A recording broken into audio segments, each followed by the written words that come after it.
رسول پاک علیہ الصلوۃ والسلام گھر کے اندر بھی اپنے کام خود کرتے تھے۔ آپ صلی اللہ علیہ وسلم اپنا جوتا مبارک خود گانٹھ لیتے تھے، گھر میں جھاڑو دے لیتے تھے۔ کبھی گھر والے مصروف ہوتے تو آپ صلی اللہ علیہ وسلم آٹا گوندھ دیتے تھے۔ تو آپ علیہ الصلوۃ والسلام اپنے کام خود کرتے تھے۔ حضرت علی رضی اللہ تعالیٰ عنہ کو لوگوں نے دیکھا کہ امیر المومنین ہیں اور اپنا سودا بازار سے خود خرید کے لا رہے ہیں۔ لوگ حیران ہو گئے کہ امیر المومنین اور دنیا کے لاکھوں کروڑوں مسلمانوں کے خلیفہ ہیں اور خود بازار سے سودا لے کے آ رہے ہیں۔ تو اس لیے خود کام کرنے سے انسان کے اندر تواضع اور عاجزی پیدا ہوتی ہے۔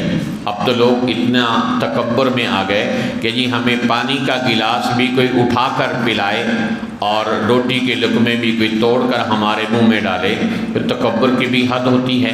آپ علیہ الصلوۃ والسلام کہیے کہ کوئی چیز گر جاتی تو آپ صلی اللہ علیہ وسلم خود اسے نیچے ہو کر اٹھا لیا کرتے تھے۔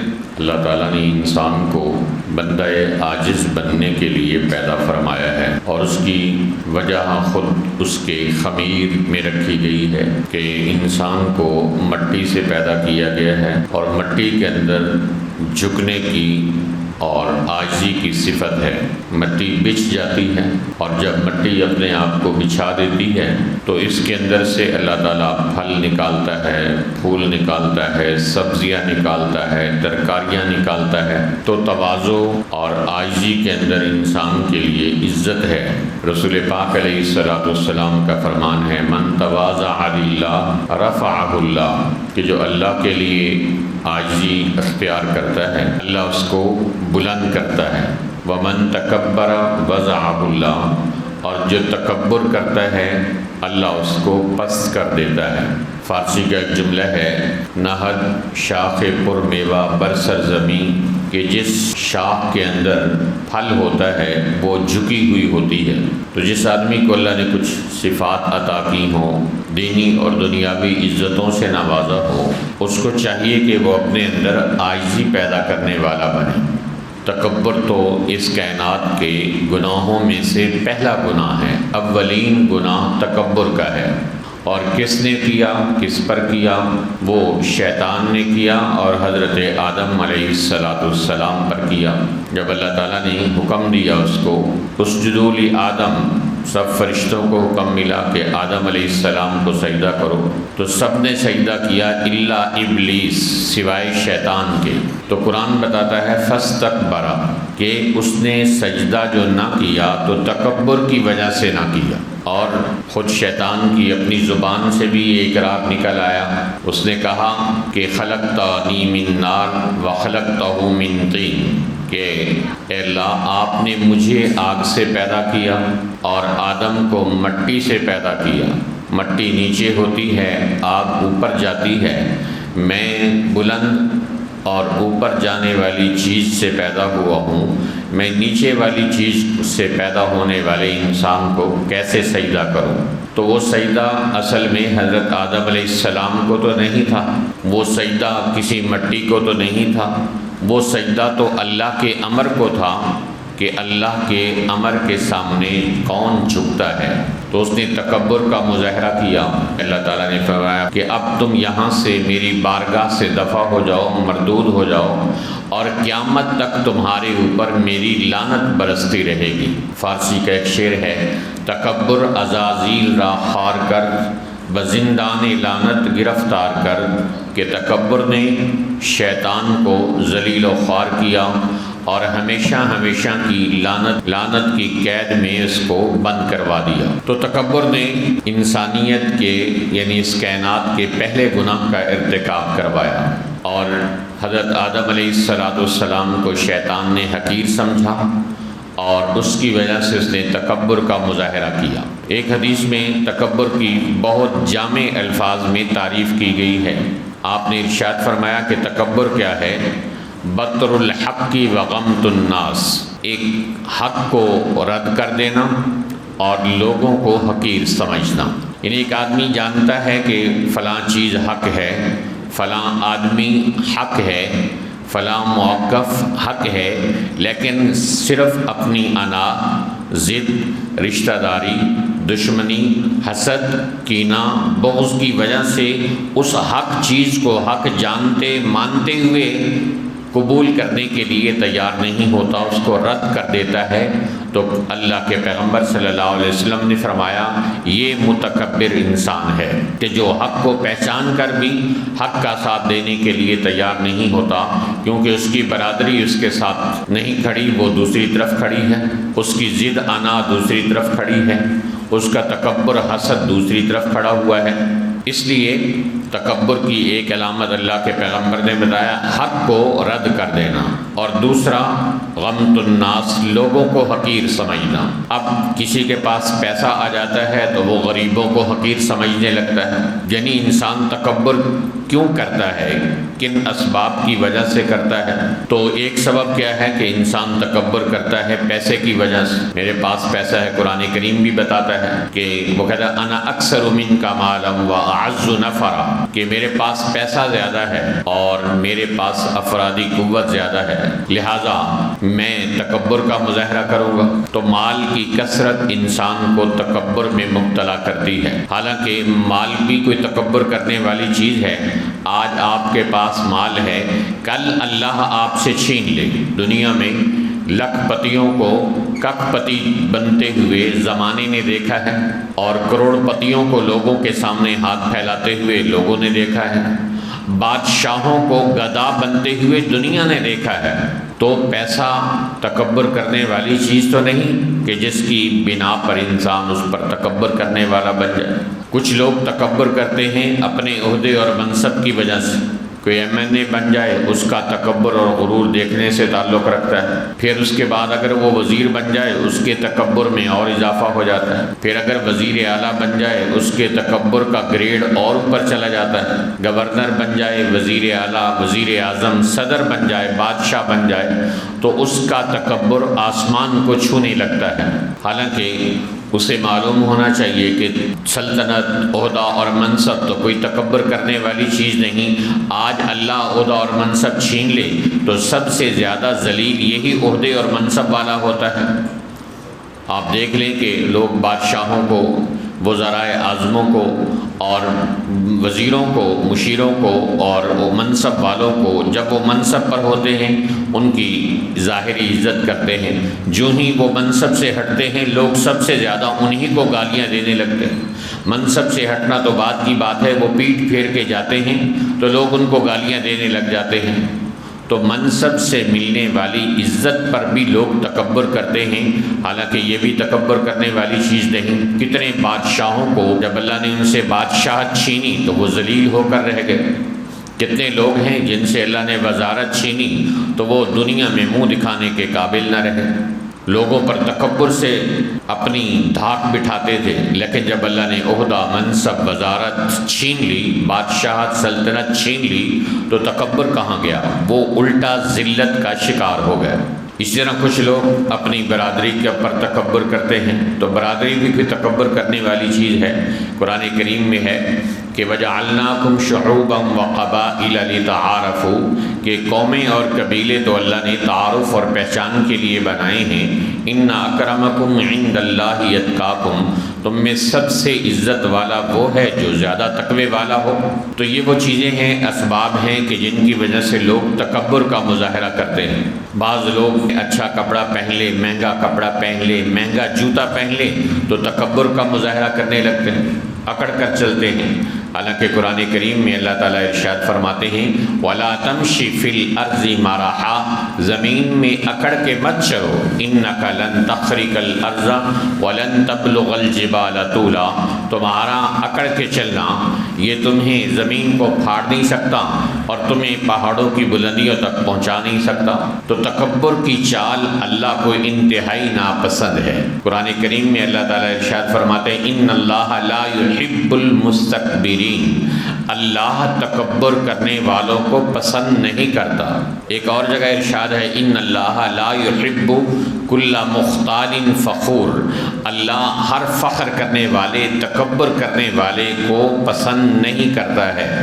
تو اللہ تعالیٰ نے تکبر کرنے والوں کے ساتھ اپنی ناراضگی ظاہر کی اور ان کے لیے ذلت مقدر کر دی ہے، اور ان کو بتایا کہ جن چیزوں کو تم تکبر کا ذریعہ بناتے ہو یہ تو تمہارے پاس عارضی ہیں، اللہ جب چاہے یہ چھین لے، اور تکبر کی وجہ سے تمہاری گردن میں آئی ہوئی رسی اللہ کھول دے، تکبر کی وجہ سے تمہاری گردن میں آیا ہوا سریا اللہ جب چاہے توڑ دے۔ تو ایک صاحب نے کہا لڑائی کے دوران کہ کسی کو کہ تم مجھے جانتے نہیں ہو، جیسے آج کل لڑائی ہو جائے تو لوگ ایک دوسرے کو کہتے ہیں تم مجھے نہیں جانتے ہو، تو اس نے کہا جی میں آپ کو اچھی طرح جانتا ہوں، آپ ایک ناپاک قطرے سے پیدا ہوئے ہیں اور پیٹ کے اندر گندگی اٹھائے پھر رہے ہیں، اور اینڈ آپ کا انجام آپ کا یہ ہے کہ آپ نے مٹی میں مل کے مٹی ہو جانا ہے، کس چیز کا تکبر دکھا رہے ہو؟ تو وہ انسان جو ایک قطرہ ناپاک سے پیدا ہوا ہو اور ہر وقت پیٹ میں گندگی اٹھائے پھر رہا ہو اور مٹی میں مل کر جس نے مٹی ہو جانا ہو، اس کو تکبر زیب دیتا ہے؟ بڑائی اور تکبر صرف ایک اللہ کی ذات کو زیب دیتا ہے، وہ اس کائنات کا خالق و مالک و رازق ہے۔ اس لیے ہر مسلمان اس کا عزم کرے کہ میں تکبر جیسے کبیرہ گناہ سے بچنے والا بنوں۔ آج تک کوئی انسان ایسا نہیں جس نے تکبر کیا ہو اور پھر وہ ذلت سے بچ گیا۔ جو اپنے بڑوں کے سامنے تکبر کرتا ہے اللہ اسے چھوٹوں سے ذلیل کروا کے رکھ دیتا ہے، جو انسانوں کے سامنے تکبر کرتا ہے اللہ تعالیٰ اسے اپنے جیسے انسانوں کے سامنے ان کے ہاتھوں ذلیل کروا دیتا ہے۔ صبح و شام ہمارے سامنے اس کی مثالیں موجود ہیں کہ جس نے جب تکبر کا مظاہرہ کیا تو اللہ تعالیٰ نے اسے انسانوں کے ہاتھوں ہی ذلیل کروا دی۔ قرآن کریم میں ہے وَنُوَلِّي بَعْضَ الظَّالِمِينَ عَلَىٰ بَعْضٍ، ہم بعض ظالموں کو بعض ظالموں پر مسلط کر دیتے ہیں، بڑے ظالموں کو چھوٹے ظالموں پر مسلط کر دیتے ہیں۔ تو اس لیے سب سے اہم یہ ہے کہ انسان تکبر سے بچنے والا بنے اور تواضع اور عاجزی کو اختیار کرنے والا بنے۔ اب سوال یہ ہے کہ تکبر تو بہت بری چیز ہے، اس نے شیطان کو برباد کیا، اس نے بادشاہوں کو ذلیل کیا، اس نے وزارتوں پر بیٹھنے والوں کو ذلت کی اتھاہ گہرائیوں میں اتارا، تو پھر اس تکبر جیسی بیماری سے بچنے کا علاج کیا ہے؟ تو سنیے، قرآن و حدیث میں اس کے علاج بھی بتائے گئے ہیں۔ ایک علاج یہ ہے کہ انسان تواضع اختیار کرنے والا بنے، اس کا تکبر خود بخود ٹوٹ جائے گا، کیونکہ حدیث میں آتا ہے من تواضع للہ رفعہ اللہ، کہ جو تواضع اختیار کرتا ہے، عاجزی اختیار کرتا ہے، اللہ اس کو بلندی عطا کرتا ہے۔ تو تکبر کرنے والا بھی بلندی چاہتا ہے، تواضع سے بھی بلندی ملتی ہے، تو جو عاجزی سے بلندی ملے، اللہ کی رضا کے ساتھ ملے، وہ لے لو نا، تم بلندی ہی چاہیے تو عاجزی سے حاصل کر لو۔ اس کے لیے تکبر کے راستے سے بلندی حاصل کرنے کی کیا ضرورت ہے؟ اور تکبر کے راستے سے کوئی بلندی حاصل کر نہیں سکتا۔ حدیث میں آتا ہے الکبریاء ردائی، اللہ ارشاد فرما رہے ہیں کہ تکبر بڑائی میری چادر ہے، فمن نازعنی فیہ، جو اس چادر کو چھیننے کے لیے مجھ سے جھگڑا کرے گا، قسمتہ، تو میں اس کو توڑ کے رکھ دوں گا۔ من تکبر وضعہ اللہ، اور جو تکبر کرتا ہے اللہ اس کو پست کر دیتا ہے، اللہ اس کو توڑ کے رکھ دیتا ہے، اللہ اس کو ذلت عطا کر دیتا ہے۔ اس لیے پہلی چیز تکبر کے علاج کے لیے کیا ہے کہ انسان تواضع اختیار کرنے والا بنے، اور دوسری چیز کیا ہے تکبر سے بچنے کے لیے؟ حدیث میں آتا ہے البادئ بالسلام بریء من الکبر، کہ سلام میں پہل کرنے والا تکبر سے خالی ہے۔ کتنے لوگ ہیں جو سلام کرنا گوارا نہیں کرتے، دوسرے کو سلام میں پہل نہیں کرتے، جی میں بڑا ہوں، میں منصب دار، میں عہدے دار ہوں، ماتحت کو مجھے سلام کرنا چاہیے، میں کیوں سلام کروں، میں تو بڑا ہوں، میں افسر ہوں، میں عہدے دار ہوں۔ تو یہ سلام میں پہل کرنا یہ تکبر سے خالی ہونے کی نشانی ہے، اس سے بھی انسان کے اندر عاجزی اور تواضع پیدا ہوتی ہے۔ تیسری چیز جس سے انسان کے اندر تواضع پیدا ہوتی ہے وہ ہے اپنے کام خود کرنا۔ رسول پاک علیہ الصلوۃ والسلام گھر کے اندر بھی اپنے کام خود کرتے تھے، آپ صلی اللہ علیہ وسلم اپنا جوتا مبارک خود گانٹھ لیتے تھے، گھر میں جھاڑو دے لیتے تھے، کبھی گھر والے مصروف ہوتے تو آپ صلی اللہ علیہ وسلم آٹا گوندھ دیتے تھے۔ تو آپ علیہ الصلوۃ والسلام اپنے کام خود کرتے تھے۔ حضرت علی رضی اللہ تعالیٰ عنہ کو لوگوں نے دیکھا کہ امیر المومنین ہیں اور اپنا سودا بازار سے خود خرید کے لا رہے ہیں۔ لوگ حیران ہو گئے کہ امیر المومنین اور دنیا کے لاکھوں کروڑوں مسلمانوں کے خلیفہ ہیں اور خود بازار سے سودا لے کے آ رہے ہیں۔ تو اس لیے خود کام کرنے سے انسان کے اندر تواضع اور عاجزی پیدا ہوتی ہے۔ اب تو لوگ اتنا تکبر میں آ گئے کہ جی ہمیں پانی کا گلاس بھی کوئی اٹھا کر پلائے اور روٹی کے لقمے بھی کوئی توڑ کر ہمارے منہ میں ڈالے، تو تکبر کی بھی حد ہوتی ہے۔ آپ علیہ الصلوۃ والسلام کہیے کہ کوئی چیز گر جاتی تو آپ صلی اللہ علیہ وسلم خود اسے نیچے ہو کر اٹھا لیا کرتے تھے۔ آج کے انسانوں کا یہ حال ہے کہ اگر کوئی چیز گر جائے تو وہ کہتے ہیں ملازم اٹھا کر ہمارے ہاتھ میں پکڑا، پینسل بھی گر گئی ہے تو اس کے لیے ملازم اٹھایا، اور اگر میں جا رہا ہوں دھوپ آ رہی ہے بارش آ رہی ہے تو کوئی اور ملازم میرے ساتھ چلے جو چھتری پکڑ کر دھوپ اور بارش سے مجھے بچانے والا ہو۔ حد ہو گئی تکبر کی۔ آپ کے اپنے ہاتھ ٹوٹے ہوئے ہیں، جب آپ کے ہاتھ سلامت ہے تو آپ چھتری پکڑ لیجئے، اس سے آپ کی عزت میں اضافہ ہوگا۔ گری ہوئی پینسل اور چیز آپ خود اٹھا لیجئے، اس سے آپ کی عزت میں اضافہ ہوگا۔ تو یہ تین چیزیں ہیں کہ جو انسان کی عزت و آبرو میں اضافے کا ذریعہ بنتے ہیں اور تکبر کو ختم کرنے کا سبب بنتے ہیں۔ نمبر 1، تواضع اور عاجزی کو ہر حال میں اختیار کرنا، چھوٹا بن کے رہنا، اس میں انسان کے لیے اللہ نے عزت ہی عزت رکھی۔ اور نمبر 2، سلام میں پہل کرنا، اور نمبر 3 کیا ہے، اپنے کام خود کرنا، اور نمبر 4 یہ ہے کہ اگر ہم چاہتے ہیں ہمارے اندر سے تکبر ختم ہو تو کسی اللہ والے کی صحبت اختیار کرنا۔ تکبر ذکر سے تو نہیں نکلتا، عبادت سے ختم نہیں ہوتا۔ قرآن کریم میں ہے ان الذین یستکبرون عن عبادتی، کہ جو لوگ ہماری عبادت سے تکبر اختیار کرتے ہیں، سیدخلون جہنم داخرین، تو یہ ذلیل ہو کر جہنم کے اندر داخل ہوں گے۔ شیطان نے کم عبادت کی تھی، کوئی چپا ایسا نہیں چھوڑا تھا کہ جس میں اس نے عبادت نہ کی ہو، اور کئی سال، لاکھوں سال کہے جاتے ہیں، کتابوں میں لکھا ہے کہ لاکھوں سال اس نے عبادت کی، اور ہر چپائے زمین پر اس نے اللہ کی عبادت کا فریضہ سر انجام دی، یہاں تک کہ جن ہو کر فرشتوں کے اندر شمار ہونے لگا۔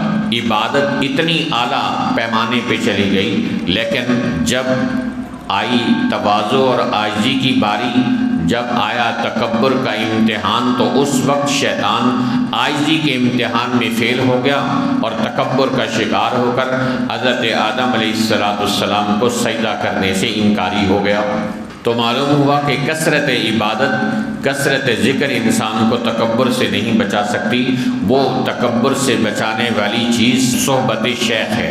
پیر و مرشد کے پاس انسان جائے گا تو وہ اس کے تکبر کا علاج کرے گا۔ ایک بہت بڑے عالم، حکیم الامت، مجدد الملت حضرت مولانا اشرف علی تھانوی رحمۃ اللہ علیہ کے پاس آئے، اور انہوں نے خود ہی لوگوں کے جوتے سیدھے کرنے شروع کر دیے۔ حضرت تھانوی رحمۃ اللہ علیہ نے پوچھا جی آپ جوتے کیوں سیدھے کر رہے ہیں؟ کہا جی میرے اندر تکبر ہے، وہ دور کرنا چاہ رہا ہوں۔ حضرت نے فرمایا تمہارا تکبر اس سے دور نہیں ہوگا، کسی اور طرح دور ہوگا۔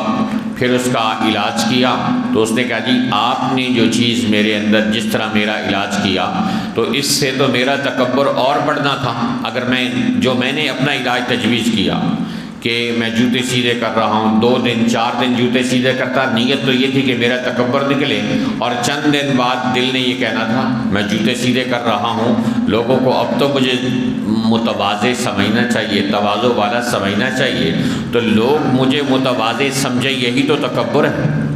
اور ایک دوسرے عالم کا اور دوسرے آدمی کا، مرید کا، حضرت رحمۃ اللہ علیہ نے، حکیم الامت رحمۃ اللہ علیہ نے یہ علاج کیا۔ انہیں کہا کہ آپ لوگوں کے جوتے سیدھے کریں۔ وہ 2 مہینے لوگوں کے جوتے سیدھے کرتے رہے۔ ان کو فرمایا کہ اب تم مجلس میں بیٹھا کرو۔ کہا جی اب تمہارا تکبر دور ہو گیا ہے۔ ایک اور کوئی علاقے کے سردار تھے اور بڑے مالدار تھے، وہ بھی تکبر کا شکار تھے، تو حضرت مولانا اشرف علی تھانوی رحمۃ اللہ علیہ کے پاس بیعت ہونے کے لیے آئے اور مٹھائی کا ٹوکرا بھی ساتھ لے کے آئے۔ تو جس طرح ڈاکٹر اور حکیم بندے کو دیکھتے ہی پڑھ لیتے ہیں کہ اس میں کیا بیماری ہے، ایسے ہی روحانی مرشد بھی دیکھتے ہی بندے کا اندازہ لگا لیتا ہے کہ اس کے اندر کیا کیا روحانی بیماریاں ہیں۔ تو حضرت تھانوی رحمۃ اللہ علیہ نے اندازہ لگا لیا کہ یہ روحانی بیمار ہے۔ شاید اس نے خط لکھا حضرت تھانوی رحمۃ اللہ علیہ کو کہ جی میں بیعت ہونا چاہتا ہوں، تو آپ نے خط کا جواب دیتے ہوئے ارشاد فرمایا کہ میں فلاں جگہ آؤں گا تو وہاں تم نے آ کر مل لینا ہے۔ جب حضرت تھانوی رحمۃ اللہ علیہ بیان کے لیے پہنچے تو سردار صاحب آئے اور انہوں نے آ کر اس مجلس میں شرکت کی، اور سردار صاحب کے ساتھ کچھ نوکر ملازم تھے جو مٹھائی کی ٹوکریاں اٹھائے ہوئے تھے۔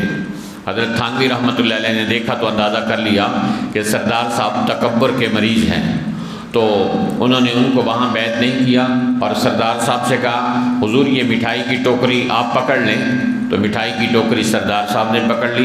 حضرت تھانوی رحمۃ اللہ علیہ آگے ایک اور بیان میں تشریف لے گئے، وہاں بیان کیا، پھر آگے ایک اور بیان میں تشریف لے گئے، سردار صاحب کو کہا ٹوکری ہاتھ میں رکھیں اور آ کر اگلے بیان میں شرکت کریں۔ وہ اگلے بیان میں پہنچے اور اب ان کے ملازم ساتھ ہیں اور حضرت کے حکم کی وجہ سے مٹھائی کی ٹوکری انہوں نے خود اٹھائی ہوئی ہے۔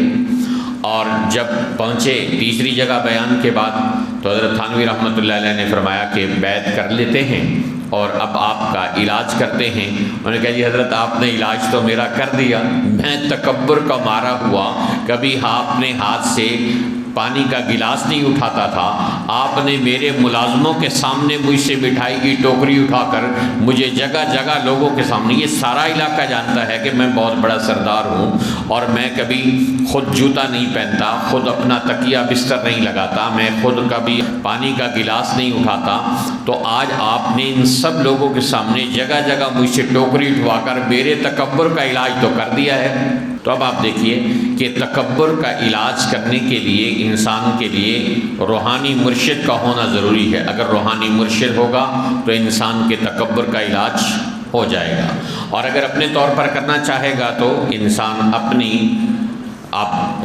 علاج خود نہیں کر سکتا۔ آپ دیکھتے ہیں کہ دنیا کے اندر بھی ڈاکٹر جب بیمار ہوتا ہے تو اپنا علاج خود تجویز کرنے کی بجائے کسی ڈاکٹر سے تشخیص کروا کر تجویز کرواتا ہے کہ میری کیا بیماری ہے اور مجھے کیا علاج کرنا چاہیے۔ تو اس لیے کسی ایسے اللہ والے کی صحبت اختیار کرنا کہ جس سے آپ کو روحانی علاج نصیب ہو سکے، یہ جو کہا جاتا ہے نا کسی اللہ والی کی صحبت اختیار کرو، تو اس کی وجہ یہ ہے کہ انسان اپنی بیماری کو خود نہیں پہچان سکتا۔ جیسے انسان کے جسم پر ماتھے پر کوئی چیز لگی ہو تو دوسرا کہتا ہے جی دیکھے کیا چیز لگی ہے، کوئی چیز لگی ہوئی ہے جی، انسان کو خود نظر نہیں آتی۔ تو جسم پر ایک چیز موجود ہے، دیکھے بغیر وہ نظر نہیں آتی، تو جو دل کے اندر بیماریاں ہیں وہ انسان کو کیسے نظر آ جائیں گی؟